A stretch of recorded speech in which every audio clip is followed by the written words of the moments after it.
பொது தமிழில் நம்ம 2 பகுதிகளை கம்ப்ளீட் பண்ணியிருக்கோம். ஒன்று பாரதியார், இன்னொன்று வந்து திருக்குறள். திருக்குறளை நம்ம முழுமையாக கம்ப்ளீட் பண்ணிட்டோமா அப்படின்னு கேட்டால் இல்லை. அதற்கு இன்னொரு வீடியோ வரும், அல்லது 1 அல்லது 2 வீடியோக்கள் வரும். அடுத்தது திருக்குறளுக்கு அடுத்தது, அதாவது திருக்குறள் அப்படிங்கிற டாப்பிக்கில் என்ன ரிலேட்டடான செய்திகள், திருக்குறள்னால் என்ன, அதை யார் எழுதுனாங்க, அது எந்த வரிசையில் வைக்கப்பட்டிருக்கு, அதை பற்றி யார் யார் என்ன சொல்லியிருக்காங்க, அதை யார் மொழிபெயர்த்திருக்காங்க, அதில் இருக்கக்கூடிய முக்கியமான கருத்துக்கள் என்ன அப்படிங்கிறதெல்லாம் நம்ம ஏற்கனவே பார்த்துட்டோம். அடுத்ததாக நம்ம பார்க்க போகிறது அற இலக்கியங்கள். இந்த அற இலக்கியங்கள்லேருந்து எனக்கு ஒரு பெரிய புரிதல் ஏற்பட்டது. என்னென்னா, அற இலக்கியங்கள் அப்படின்னு டைட்டில் கொடுத்துட்டு அதற்கீழே நாலடியார், நான்மணிக்கடிகை, பழமொழி 400, முதுமொழி காஞ்சி, திரிகடுகம், இன்னா 40, இனியவை 40, சிறுபஞ்ச மூலம், ஏழாதி, ஔவையார் பாடல்கள் தொடர்பான செய்திகள். ஓகேங்களா? அடுத்தது கடைசியாக ஒரு வார்த்தை சொல்லியிருக்கேன், 14 கீழ்கணக்கு நூல்களில் பிற செய்திகள்னு சொல்லியிருக்கேன். இப்போது இதிலிருந்து நமக்கு புரிகிறது என்ன அப்படின்னா, அதாவது நான் இதிலிருந்து என்ன அப்சர்வேஷன் எடுத்துக்கிறேன் அப்படின்னா, ஃபஸ்ட்டு இந்த அற இலக்கியங்களிலிருந்து கண்டிப்பாக கேள்வி இருக்குது.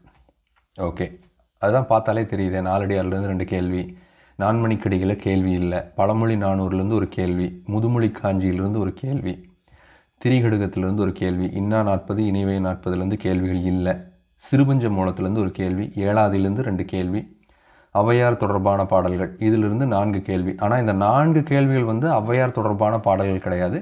அதை நான் ஸ்கூல் புக்கை ரெஃபர் பண்ணதுக்கப்புறம் தான் தெரிஞ்சு அதில் 2 கேள்விகள் வந்து வேறு பகுதிக்குரியவை. ஓகேங்களா? ஔவையார் பகுதியிலேருந்து 2 கேள்வி கேட்டிருக்காங்க. 14 கீழ்கணக்கு நூல்களில் உள்ள பிற செய்திகள்னு சொல்லி 2 கேள்வி கேட்டிருக்காங்க. ஆக மொத்தத்தில் அற இலக்கியங்கள்லேருந்து கண்டிப்பாக நமக்கு கேள்வி இருக்குது. ஆனால் இதை நம்ம எவ்வளவு ஸ்மார்ட்டாக படிச்சுக்கணும் அப்படின்னா, ஏழாதிக்கு நம்மளுடைய 6வது முதல் 12ஆம் வகுப்பு வரை இருக்கக்கூடிய பகுதிகளில் பாடல் இருக்குது, சிறுபஞ்ச மூலத்துக்கு இருக்குது. ஆனால் இனியவை 40, இன்னா 40, திரிகடுகம், முதுமொழி காஞ்சி இதுக்கெல்லாம் பாடல்கள் இல்லை. ஓகேங்களா? நான்மணிக்கடிகைக்கும் பாடல்கள் இல்லை, நாலடியாருக்கு இருக்குது, பழமொழி 400க்கு இருக்குது.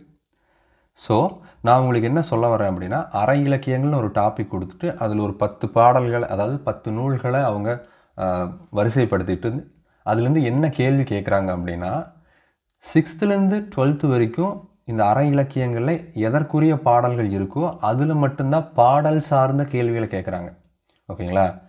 அப்படி பாடல் சார்ந்த கேள்விகள் கேட்குறாங்க அப்படின்னா பிற டைட்டிலில், இப்போ நான் சொன்ன மாதிரி, இப்போ நான்மணிக்கடிகைக்கு பாடலே கிடையாது அப்படின்னா அதற்கு என்ன கேள்வி கேட்கலாம் அப்படின்னா, மேலோட்டமான கேள்வி. அதாவது நான்மணிக்கடிகைக்கு வேறு ஏதாவது பெயர் இருக்கா, கடிகைனா என்ன, 4 மணிக்கடிகை அப்படின்னா அது எதனை குறிக்குது, நான்மணிக்கடிகை எழுதுனது யார், நான்மணிக்கடிகையில் எத்தனை பாடல்கள் இருக்குது, இந்த மாதிரி தான் கேட்குறாங்க. ஓகேங்களா? ஸோ இது வந்து நம்ம கொஷின் பேப்பரை கரெக்டாக அனலைஸ் பண்ணிவிட்டு ஸ்கூல் புக்கை ரெஃபர் பண்ணி பார்க்கும்போது பெரிய அளவில் நான்மணிக்கடிகைக்கு எந்த தரவுகளும் நம்மளுடைய ஸ்கூல் புக்கில் இல்லை. ஓகேங்களா? அதனால தான் அதுலேருந்து பெருசாக கேள்விகள் அவங்களால கேட்க முடியல.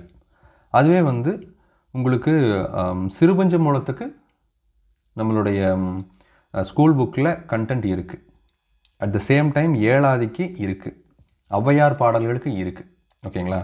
அதனால் நான் உங்களுக்கு என்ன சொல்கிறேன்னா, எந்தெந்த அற இலக்கியங்களுக்கு நம்ம ஸ்கூல் புக்கில் பாடல்கள் இருக்கோ அதை நல்லா தெளிவாக படிச்சுக்கங்க. அதுலேருந்து கம்பல்சரி நம்ம ஒரு கேள்வி அட்டன் பண்ணிடலாம். அதே சமயத்தில் 14 கீழ்கணக்கு நூல்கள் அப்படிங்கிறதுக்கு ஒரு ரஃப் டிராஃப்ட், அதாவது நூல் பெயர் என்ன, எழுதுனது யார், எத்தனை பாடல்கள், அதற்கு வேறு பெயர்கள் இருக்கா, இந்த 4 கண்டென்ட்டை 18 பாடல்களுக்கும், 18 நூல்களுக்கும் நம்ம கம்ப்ளீட் பண்ணாலே போதும். இந்த புரிதலை ஏற்படுத்திக்கங்க. ஓகேங்களா? இப்போ நான் என்ன பண்ணியிருக்கேன் அப்படின்னா, ஃபஸ்ட்டு 14 கீழ்கணக்கு நூல்களில் உள்ள பிற செய்திகள் அப்படிங்கிற டாப்பிக்கை ஃபஸ்ட்டு இந்த வீடியோவில் கம்ப்ளீட் பண்ணிடலாம். அதில் என்னென்ன கேள்விகள் கேட்டிருக்காங்க, நான் முன்னாடியே சொன்ன மாதிரி இந்த முதுமொழி காஞ்சிக்கெல்லாம் வந்து பாடல்கள் இல்லை அப்படின்னா அதனை கொண்டு போய் 14 கீழ்கணக்கு நூல்களில் உள்ள பிற செய்திகள் அந்த டாப்பிக்கில் அந்த கேள்வியை தொகுத்துருக்கேன். ஸோ நான் இவ்வளோ நேரம் பேசுனதுக்கான புரிதல் உங்களுக்கு ஏற்பட்டிருக்குன்னு நினைக்கிறேன். ஸ்கூல் புத்தகத்தில் எந்தெந்த டாப்பிக்கு பாடல்கள் இருக்கோ அதில் நாம் தெளிவாக படிச்சுக்கலாம். ஸ்கூல் புக்கில் ஒரு வேளை இப்போ நான்மணிக்கடிகைக்கு பாடல் இல்லை அப்படின்னா அதனுடைய மேலோட்டமான செய்தியை மட்டும் நம்ம தெரிஞ்சிட்டா போதும். ரொம்ப அவுட் சோர்சிங் பண்ணிடக்கூடாது அப்படிங்கிறதுக்காக தான் இவ்வளோ விளக்கம். ஓகே, இப்போ நம்ம வீடியோக்குள்ளே போகலாம். ஃபஸ்ட்டு முந்தைய ஆண்டு வினாக்கள், அறநூல்களிலிருந்து அதாவது 14 கீழ்கணக்கு நூல்களில் உள்ள பிற செய்திகள் அப்படிங்கிற டாப்பிக்காக மட்டுமே இருக்கக்கூடிய கேள்விகளை நான் தொகுத்திருக்கேன். முதுமொழி காஞ்சி எனும் நூலுக்கு வழங்கப்படும் வேறு பெயரினை கண்டறிக. முதுமொழி காஞ்சிக்கு ஸ்கூல் புத்தகத்தில் கண்டென்ட் கிடையாது. அதனால் அதனுடைய மேலோட்டமான கேள்வியாக என்ன கேட்டிருக்காங்க, முதுமொழி காஞ்சினா அதனுடைய வேறு பெயர் என்னன்னு கேட்டிருக்காங்க. அறவுரை கோவை. அறவுரை கோவை இது குரூப் 2 2022 கேட்டிருக்காங்க. அடுத்தது எக்ஸிக்யூட்டிவ் ஆஃபீஸர் கிரேட் 3ல் அடிநிமிர் வில்லா செய்யுள் தொகுதி அறம்பொருள் இன்பம் அடுக்கி அவ்வகை திறம்பட வருவது. அதாவது 14 கீழ்கணக்கு நூல்களில் தான் நூல்களை அறம் பொருள் இன்பம் அப்படின்னு தனித்தனி அதிகாரங்களாக பிரித்து அதற்கு பாடல்களை சேர்த்துருக்காங்க. ஓகேங்களா? அப்படி பார்க்கும்போது அடிநிமிர் வில்லா செய்யுள் தொகுதி அறம்பொருள் இன்பம் அடுக்கி, அறம்பொருள் இன்பம் அப்படிங்கிற வரிசையில் பாடல்களை அடுக்கின நூல் தொகுதி எதுன்னு பார்த்தோம்னா, எந்த நூல்கள் அப்படின்னு பார்த்தோம்னா 14 கீழ்கணக்கு நூல்கள். இதுவும் பொதுவான ஒரு கேள்வி தான். 14 கீழ்கணக்கு நூல்களுடைய ஒரு சிறப்பம்சம். அடுத்தது திரிகடுகம். திரிகடுகத்துடைய பாடல் நம்மளுடைய ஸ்கூல் புக்கில் இல்லை. அதனால் அதுக்கு என்ன கேள்வி கேட்டிருக்காங்கன்னா, திரிகடுகம் எனும் நூலின் வெண்பாக்களின் எண்ணிக்கை எவ்வளோன்னு கேட்டிருக்கான். 100.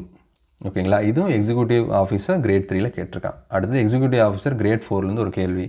14 கீழ்கணக்கு நூல்களுள் நீதியை வலியுறுத்தும் நூல்களின் எண்ணிக்கை மொத்தம் 11. ஓகேங்களா? 18 நூல்களில் நீதியை வலியுறுத்தும் நூல்கள் 11. அதில் திருக்குறளும் 1, நாலடியாரும் 1.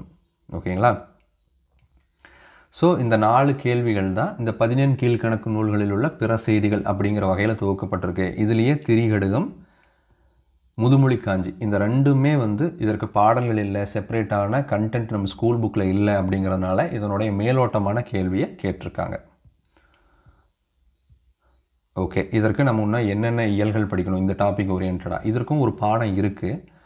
அது நான் என்னென்னங்கிறத அடுத்த வீடியோவில் சொல்கிறேன். இதில் 2 கண்டென்ட் மட்டும் நான் தொகுத்திருக்கேன். இது வரைக்கும் நான் ஸ்கூல் புக்கை ரெஃபர் பண்ணதில் 2 கேள்விகள் தான் தொகுத்திருக்கேன். 14 கீழ்கணக்கு நூல்களுள் உள்ள ஒரே தொகை நூல் எது? அதாவது 14 கீழ்கணக்கு 11 மேல்கணக்கு நூல்களில் தொகை நூல்கள் இருக்குது. ஏன்னா நிறைய பாடலாசிரியர்கள் எழுதியிருப்பாங்க, அது ஒருத்தர் தொகுத்திருப்பார்.